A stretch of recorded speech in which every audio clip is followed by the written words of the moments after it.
everybody. Welcome to the BAT podcast. This is Randy Nonnenberg. And Howard Swig. We're excited to be interviewing Peter Cunningham today.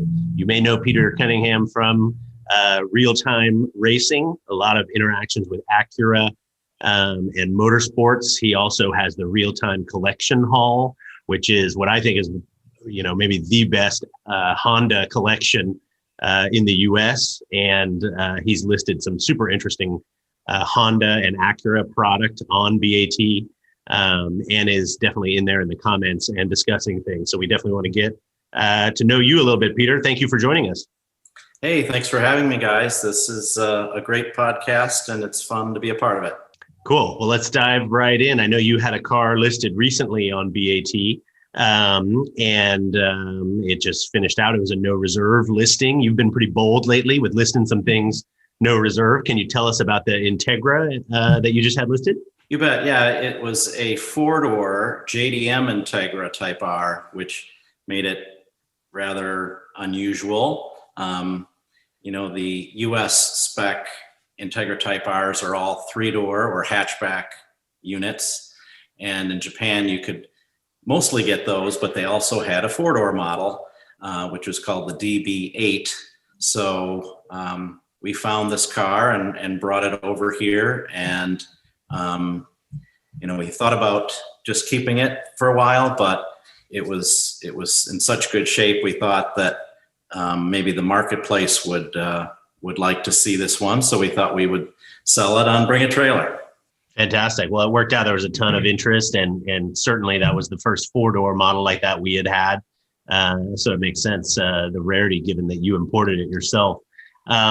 Tell us a little bit about, I have always associated you with orange and white racing Acuras. When I was in high school and college, I was going to, the Long Beach Grand Prix and Laguna Seca and going and seeing sports car racing.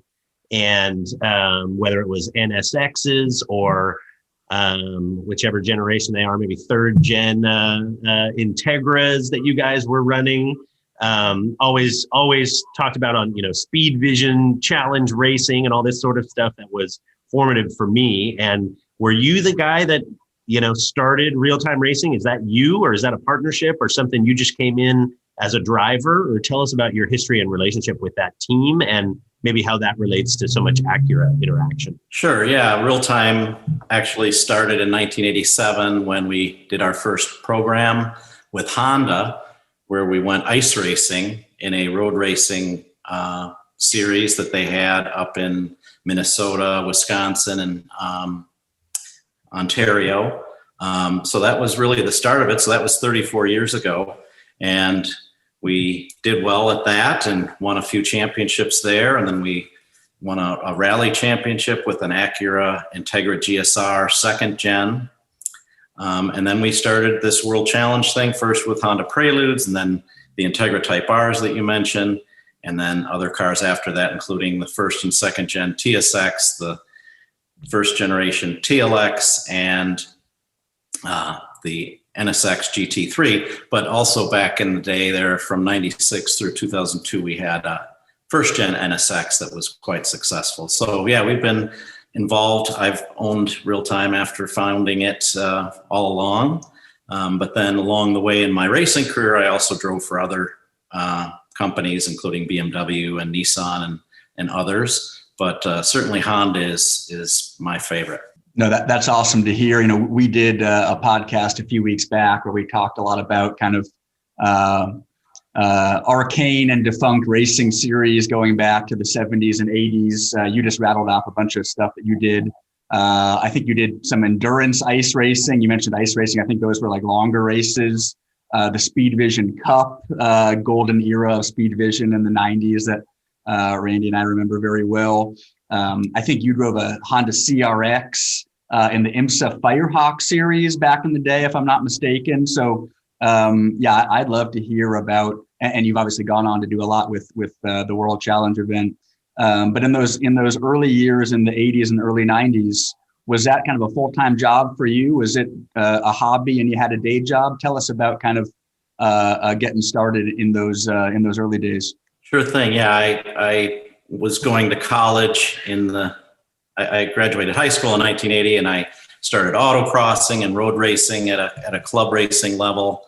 And I had a few things that helped me to leapfrog into a sustainable situation. So long story short, starting in 1985, I was in professional racing, getting paid to race, and didn't really have much of a job. But if I had a real job, I might have been making more money than I was in those earliest days. But since getting hooked up with Honda in 1987, we would get paid.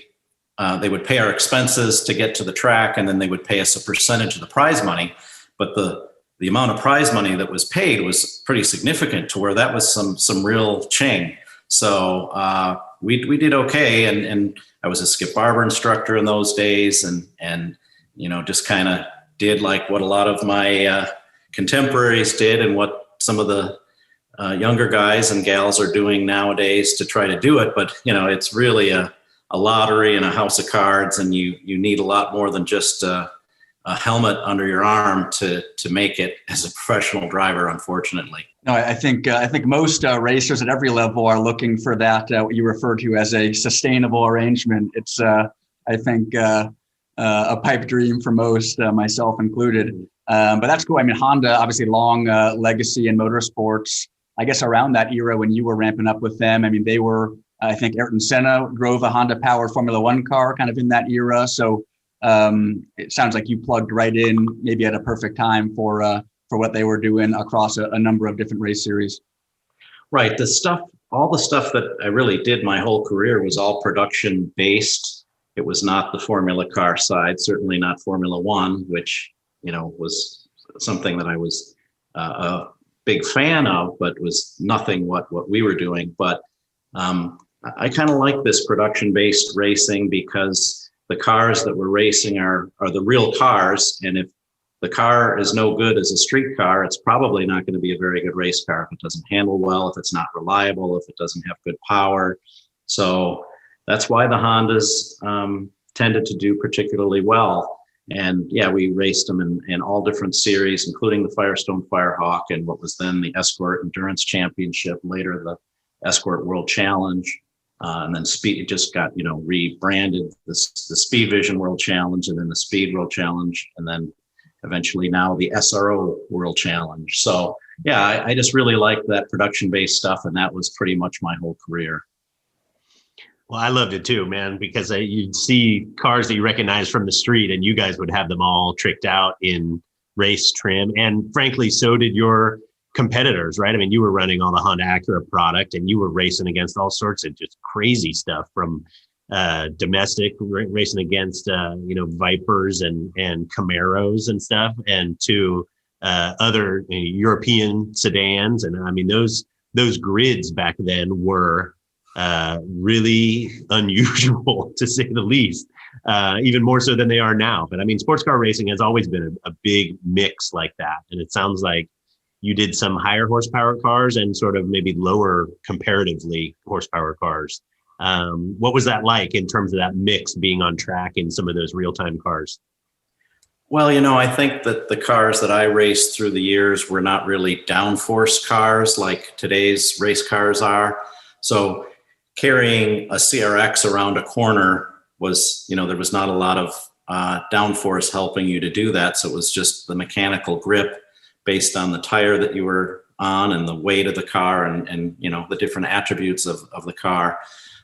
So that's, I think, really changed over the years. And I was very successful in those days, and maybe because I was getting older too, but maybe because of the downforce. These cars today, I mean, a GT3 car, you mash on the gas all the way, and it gives you what you need. And then you come into the corner, and at the last possible moment, you just stand on the brake and drive it all the way down to the apex, and then mash on the gas again. So those guys, are doing their own new generation of talent and everything else. But I don't know that I did as well in that type of a thing. I tried to do as well as I could, but maybe I was just getting old too at the same time. But yeah, certainly the glory days of those production-based cars without as many modifications, is certainly, there's plenty of good memories and stories from those days.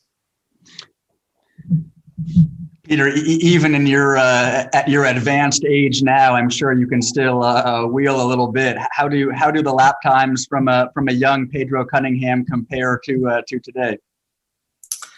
Well, I don't know that we've done that comparison. I don't feel like I'm any slower. I mean, after I kind of retired from road racing, I did Pikes Peak 3 times in one of our X World Challenge TLXs and didn't do too bad with that. But I think I'm done on the mountain as well after we ran it for the 3rd time and won the class for the 3rd year in a row and set a new open class record for the 3rd year in a row. It's like, I figure I better get out of Colorado before the police get there and maybe stick to vintage racing from here on out. So yeah, it's fun running the vintage races. It's kind of like a video game where you have jam cars involved. So that's, I think, what I'll stick with is some of that stuff. Cool. Tell us what you're doing with that. I'm actually not totally aware of which stuff you're doing. When you're talking vintage, are you talking these 80s and 90s cars that have been brought back, or are you talking other types of cars? Right. Yeah. This is vintage racing with a small V. It's not a capital V in vintage. They let cars run that aren't all that old. So far I've raced my 2009 TSX in 2 events, and I raced one of our old real-time Integra Type Rs once, and our very first Honda Prelude that I won a championship with back in 1995. We raced that at Road America last July, exactly 25 years after I won my first driver's championship in the World Challenge Series. So, it's just a fun thing, but it's still, you try to go as fast as you can. And there's some great drivers out there too, along with some of the guys that are just kind of tootling around. But it's just a lot of fun. Cool. I saw some pictures that you posted on I think the Real Time Collection Hall page, potentially about, you did sort of a restoration to bring that Integra Type R back, the orange and white one of your early race cars. Was that a car you lost track of, or was it stashed in the back of the workshop for a couple decades, or what happened that it needed restoration and then was going to be put back on track? That's actually an excellent question, Randy, because when we were done with these cars, like when the Preludes were not in production anymore and we were switching to the Integra Type R, we would sell the old cars for whatever we could get for them to put into the new car, because we needed them every penny to put into that new car. So we sold all the Preludes, and then we sold all the Integras that were saleable. Others got crushed because they were crusher cars. So we never really were able to keep them. They were of no use to us, and we'd rather have whatever money we could get for them as an obsolete World Challenge car to help pay for the new car. So again, in my advanced age, wanting to get the band back together, we were able to find from the 5th owner, we bought back the second winningest Integra Type R. The winningest Type R that was Peter Cunningham, and that's at the Honda Museum in Torrance, California. But a guy named Bernie, who's a retired fireman from New York, had the second winningest car, the one that Michael Galati won the 1998 championship with, and Hugh Plum had won some races. So he had it in a kind of tribute real-time scheme, but we brought it back and did an extensive restoration of it because, it had been bashed around by so many different owners over the years. I don't know that Bernie ever really did much damage to it, but yeah, it's got the original roof on it, but it's got new rockers, new NOS quarters, NOS fenders and doors that we had parts laying around. And boy, that thing is brand new now. It's probably it never looked that good back when we raced it, but it's all back together, and we had a blast driving it. And there's actually an Acura video that showcased it from our event at Road America. So yeah, that was quite an event to prepare for.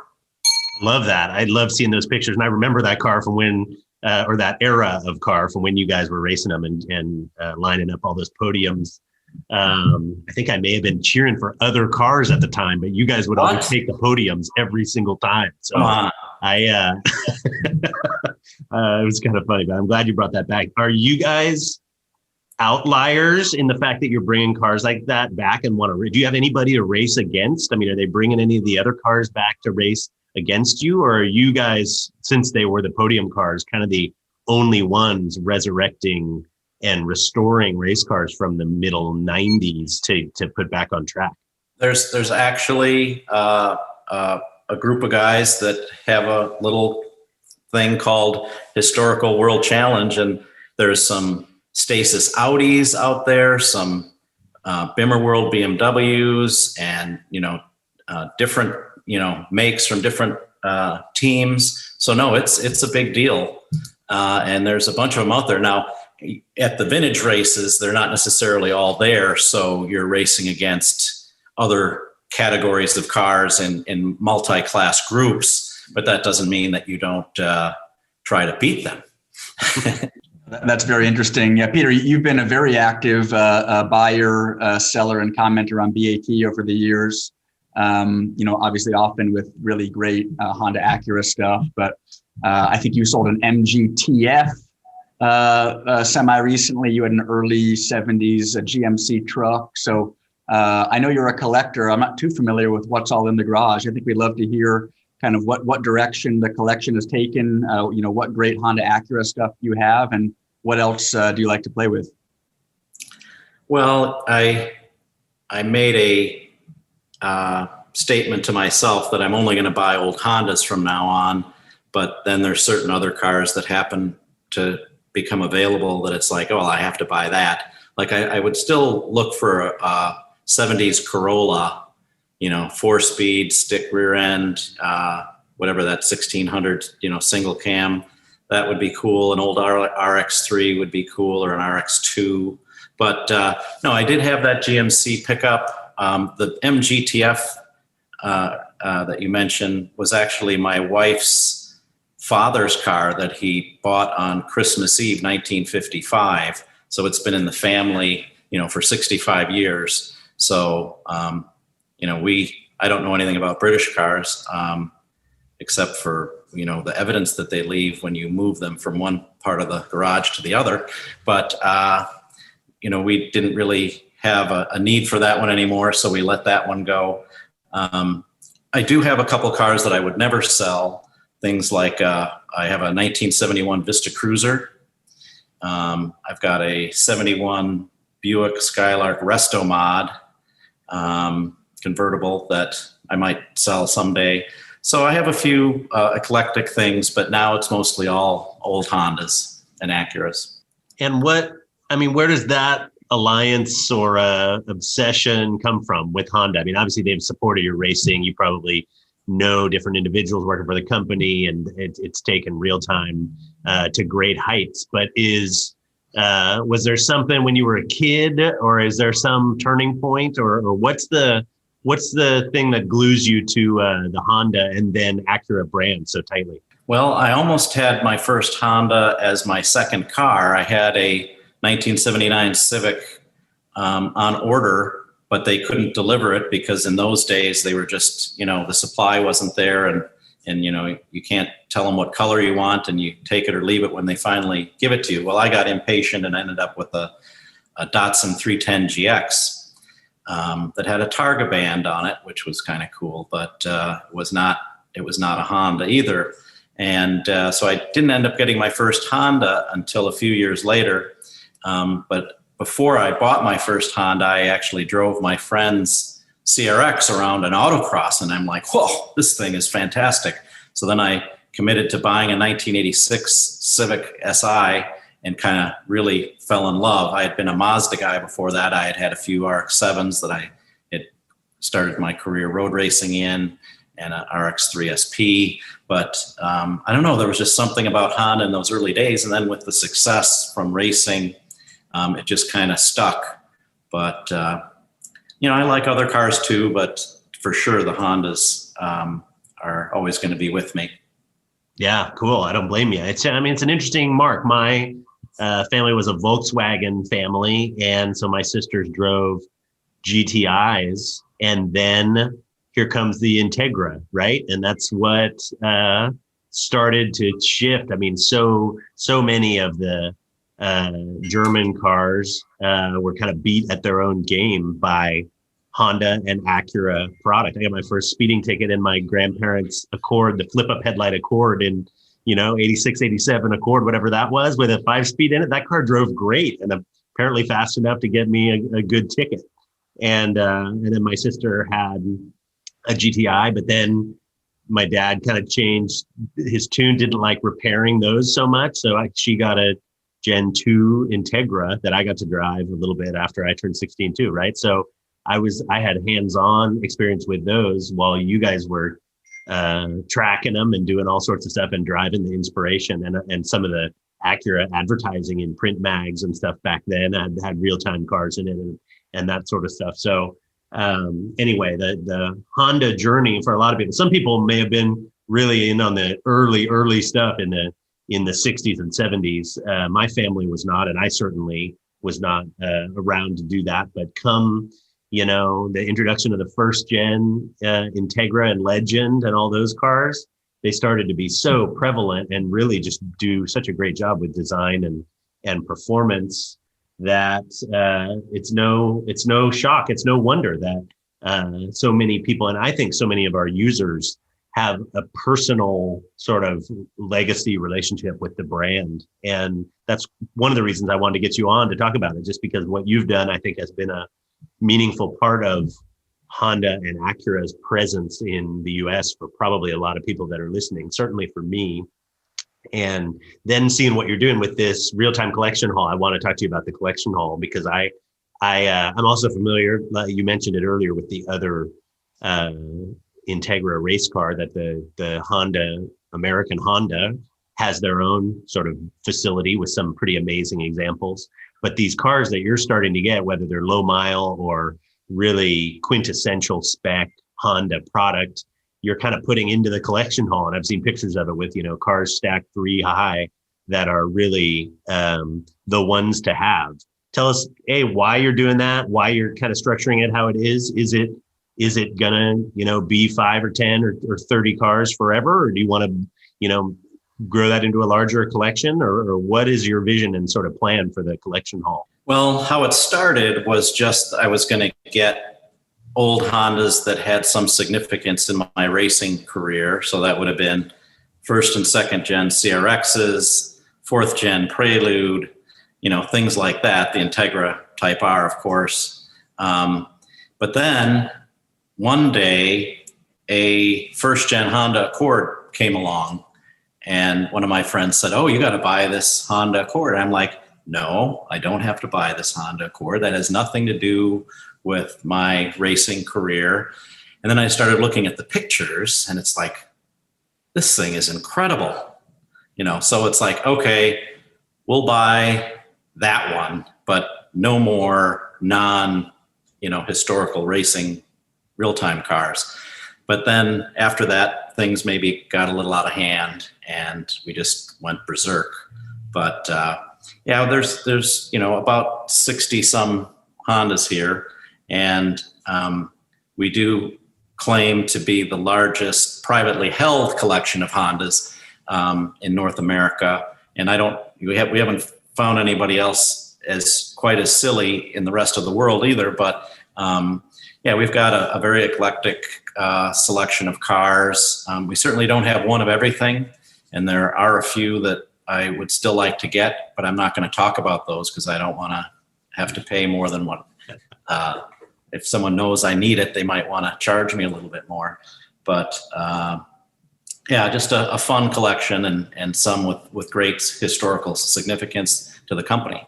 No, that's great. Some of my favorite Honda cars we've listed in the past, certainly with the earlier stuff, some really great, S600, S800 cars. And then with the more modern stuff, we've now listed 2 or 3 Zanardi edition NSXs, some super low mileage S2000 CRs. If you can share, I'd be curious to know, what, super rare, super special limited production cars are among those 60 in the collection.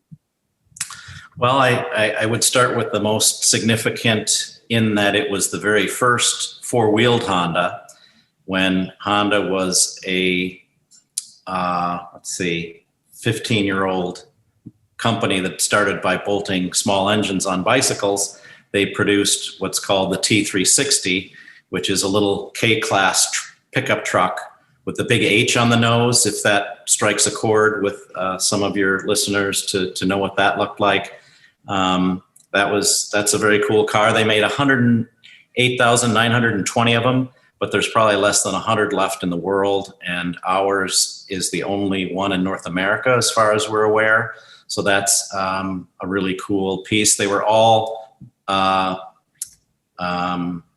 May blue, I think is the color. And then another car that also has interesting significance is a 1995 Civic RS, which wasn't called a Type R, it was called a RS, but it came out 18 years before the first Honda Type R, the NSX 92R, but everything about this 1975 Civic RS is Type R-like. It could have very easily been called that. It had an engine that made 50% more power than the standard 1200cc unit. It was the first Honda to have a 5-speed. It had bespoke fenders compared to other Civics that were accommodating larger wheels and tires. The rear quarters were rolled. The seats are reminiscent of a GT40 seat with the little holes and rivets for breathing. A long list of things that make it different than a standard Civic. And they made like maybe 17,000 of those in 1974, 75 era. And there can't be more than 50 of those left in the world. We know of one in Switzerland, one in France, maybe 30 some are accounted for in Japan. And we believe ours is the only one in North America. So that's kind of a cool thing. And ours still has plastic on the door cards and has 9,000 kilometers on it with original paint. So it's kind of crazy. Wow, that sounds pretty cool. The American Honda collection, do you find like something amazing pops up for sale and they're wrestling for it and you're wrestling for it and it's some sort of underground battle between manufacturer and privateer? Or is it, are they kind of done with their expansion or interest in their collection, and it's more up to privateers like yourself to kind of carry the legacy of the vintage stuff? Yeah, I think they pretty much have the things that they want to have at this point. And the interesting thing about their collection is they certainly have prototypes. I really don't have any prototypes here, but the breadth of their collection is American spec Hondas, as you can imagine, and Acuras. Whereas ours is mostly USDM Hondas and Acuras, but we have, a whole handful of non-US cars. We have a Honda Vamos that was a sail-proof vehicle that they only made 2,500 of between 1970 and 73. That's a cute little thing. So we've got one of those. We have a few different Acties. And we do have a couple of S600s, one a hard top and one a roadster. Certainly, the first gen CRX, second gen CRX, we have some, stupid examples of those with, very little miles and strong history. So just fun stuff. And then we have all of our race cars now that at least all the race cars that exist that hadn't been crushed. So we've got one of each, except for the TCR modern day Civic Type R and the GT3 NSX. We don't have one of those, but everything else we have. So that's kind of fun. Yeah, no, that is great. Like so many major manufacturers and certainly Honda, there are so many models that were produced over the years that never made it to the US. Like I wasn't even aware of that Civic RS you mentioned. So I love discovering on BAT and elsewhere, stuff that never made it here. Many years back, my dad showed up one day with a Honda Coupe 9. So free BAT hat for any listeners that actually know what that is. But that's one. I figured you did. Do you have one of those in the garage? We do. Earl Scheib would be ashamed of the paint job if it was his. And I don't know if your viewers remember Earl Scheib, but no, it's got good bones. But that was an interesting car. It's air cooled, 1200 cc's, 2 or 4 side draft carburetors on it, and dry sumped. And the sound is a combination between a Formula One car of that era and a lawnmower. So it's kind of a quirky little fun car. And it was one of the last cars that Mr. Honda had his hand on from an engineering standpoint. It was not a successful car. They only made 8,000 of them. And they were sold in Japan, but also Australia, New Zealand.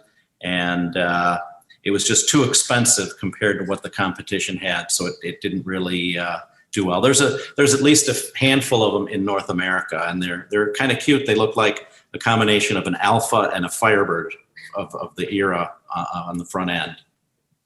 Yeah, Myron had one of those. Right. Did, or maybe even does. I think he still has his, yeah. Yeah, blue one, I think. I'm pretty sure he bought the one that my dad had. But I don't know how many there could possibly be in the U.S., but those two guys probably cornered the market. Yeah. Those are super interesting. I featured, as you know, Peter, in the early days of BAT, I was just trolling everywhere trying to find weird stuff for sale and to feature. And a couple of those popped up. I'm not sure if it's the one that Myron ended up with, or there certainly aren't many of them, but that's pretty amazing, Howard, that your dad kind of cruises home in one of those, like it's no big thing, That's great. You've recently sold a number of neat Honda motorcycles. That's a segment in general that we see as being more and more popular with every passing year. What's your involvement with Honda bikes in particular? Is that an increasing area of interest for you, or what? No, it's not an area of interest for me. I like Honda cars. If I want to do something on 2 wheels, I like to do it in a car. But I did need a couple of the bikes for the back of the pickup truck for the original Honda headquarters in Los Angeles, because there was a Honda Dream and a Honda Cub in the back of the Chevrolet Apache truck. So we had to have those 2 bikes. I certainly had to have a Moto Campo, and I've got, whatever they are, Z50, Z70, and some of these others, and a number of Cubs and Trails, this and that. And, but those just followed me home. I don't really like bikes. I like cars. So that's why I sold those. I just, they don't take up a lot of room, but I don't really need them for my Honda car collection. So there might be 1 or 2 more to go that we don't need, but, and I do have a 1971 ATC 90, which is a very rare car. It's a 3-wheeler. It was featured in Moonraker, the James Bond film. They wrote a couple of those, James Bond did, in the sand dunes. And they don't really have wheels. They just have the hubs. I don't know if you're familiar with those, but yep, for sure. It's a pretty cool little thing. So I might sell that one day, but I've got a couple of more modern 3-wheelers. I see these more modern 3-wheelers do pretty well. So I might try to put those on BAT in the future as well. Cool. Fantastic. While we're sitting here talking, I'm scrolling through the Real Time Collection Hall Instagram page, which I'm not sure if you're doing that or have somebody else shooting on. Oh, we have a big staff that does that, Randy. Huge staff. Yeah, huge staff. Well, pass my regards along to your huge staff, whether they're imaginary or whether they're real. But one thing I actually wrestle with podcasts and what the listeners are hearing, right? We're talking about all these cool cars and the visuals of the collection, A, that you've built, but B, how you display them. I love it. It's like electric for me. I can look at these pictures all day long. I'm sitting here nudging Howard. He's telling me to stop. But you got like just so much cool stuff. The way that they're displayed in there, and I just really like that. Similar to your vintage racing reference earlier, sort of more modern vintage racing. I like the way that nostalgia and historic cars, the definition of that is evolving, right?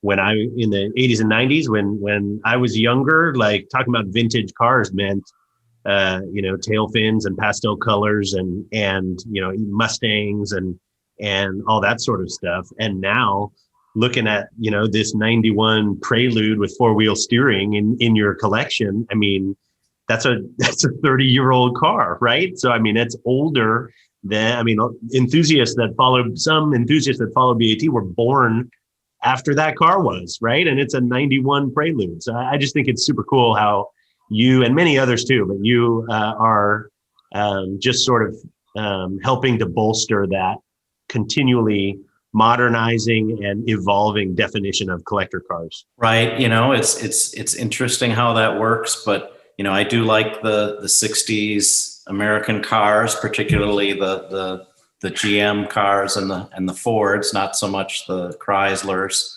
but certainly there's a few cars in the 70s that are fun. I still want like a Grand Am or a Can-Am Pontiac two-door from like the mid 70s. That's such a good road car, but you just can't find them.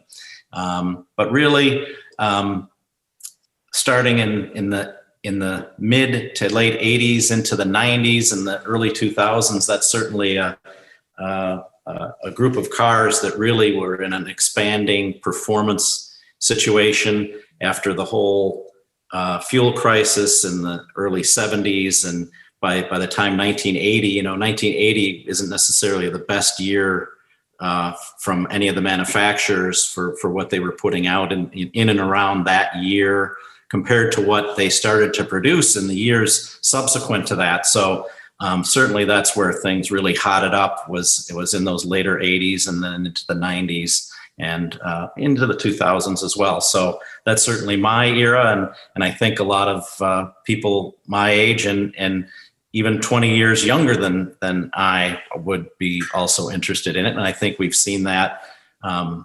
BAT and in the domain. Well, it's great to hear about all that. And again, I'm just scrolling your photos while you're talking. I love finding these cars that you somehow surfaced, and either preservation cars or cars you're investing in and restoring. I think you're doing a lot for the younger side of the enthusiasts. I get asked all the time, hey, BAT has a younger demographic and people are psyched about it. Like, what's the future of this and where is it going? And I think that, just evolving that definition the way you are is really what appeals to a lot of younger folks that are going to racetracks, that are now doing all of their reading and learning about cars online and on Instagram instead of in the pages of paper magazines like people used to. So it's just all part of this momentum that I think is really positive, and I think it creates a really great narrative for where this stuff is headed. So anyway, I just really appreciate your involvement on BAT. I appreciate your willingness to be with us today. I certainly want to, tell people about, your Instagram account to go follow and see those pictures that I love so much. Where will people potentially be able to see some of your cars out and about? I don't know that you host visitors at your collection itself, but it sounds like you get cars out to the track or maybe some other shows here and there. I know things are hopefully kind of opening up here through the summer and late this year. Do you see a possibility for anybody to see some of these cars of yours anywhere publicly? Sure. I mean, we have done tours here at the collection hall in special circumstances, but we're certainly not open to the public. Last year at the July Vintage Weekend at Road America, we brought out our 5 Preludes, one of each generation, an example of each, including that 3rd gen that you referred to, the 4-wheel steer SI that has 9,700 miles and the original tires on it.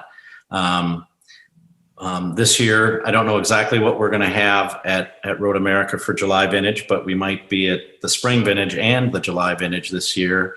And I'm sure we'll bring some of our neat cars. There's a Concours in Elkhart Lake every year that is a pretty fun event, and I've brought a new Honda out to that, 1 or 2 new Hondas out to that. When I say new, slightly used Hondas.